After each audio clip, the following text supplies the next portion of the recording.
Have you ever wished you could just hit a reset button on a conversation that's gone wrong? Well, what if I told you that you could predict and even change the outcome of a tough talk before it even really gets going? Today, we're diving into a super simple rule that can turn those heated moments into real opportunities to connect. Let's do this.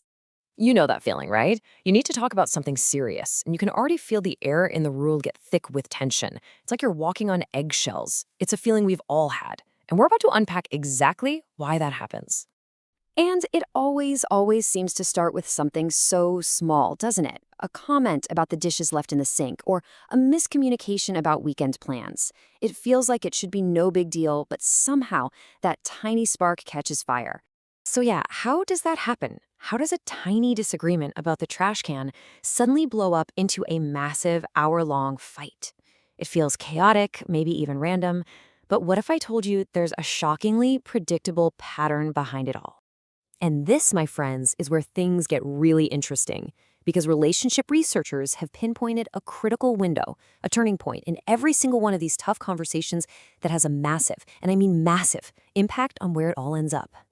3 minutes. That's it. That's the secret window. Psychologists have discovered that the first 180 seconds of a difficult conversation are so incredibly powerful, they pretty much set the course for the entire thing. Which brings us to this staggering number, 96%. Think about that. That's how predictable a conversation's outcome is based only on how it starts. From a psychological standpoint, this makes total sense. Those first few moments set the tone, the entire mood for the interaction.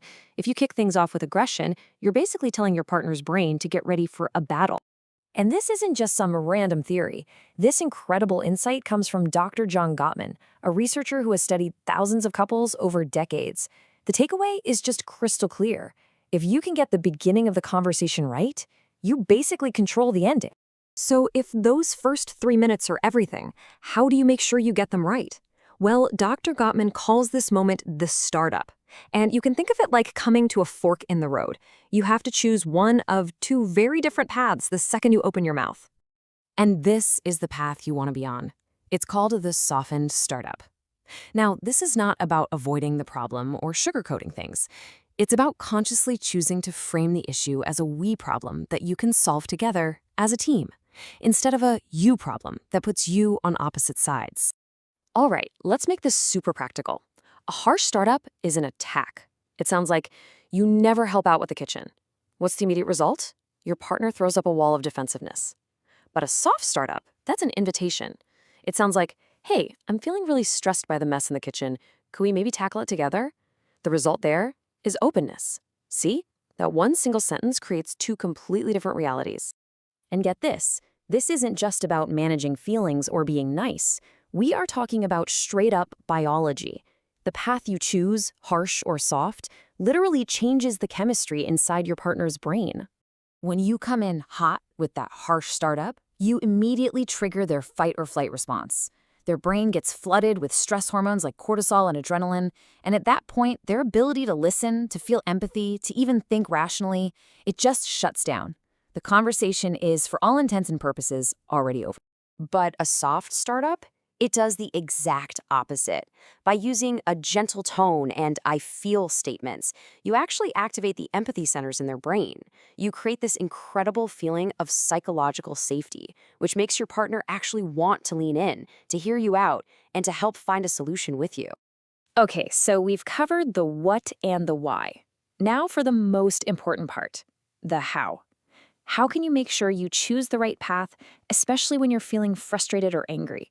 Well, it all boils down to one simple, incredibly powerful tool. So before you launch in, just pause. Seriously, take one deep breath, actively remind yourself, this person is my partner, not my enemy. We're on the same team. And then you ask yourself one little question. Because what all this research really shows is that you have so much more power than you might think. The choice between a conversation that heals your relationship and one that hurts it, that choice is very, very often in your hands. And this is it. This is the magic question. Just ask yourself, how can I say this in a way that invites connection instead of defense? Just asking that question shifts your entire mindset from attack mode to collaboration mode. It's the key that unlocks everything. So, what conversation are you going to change with this one simple question?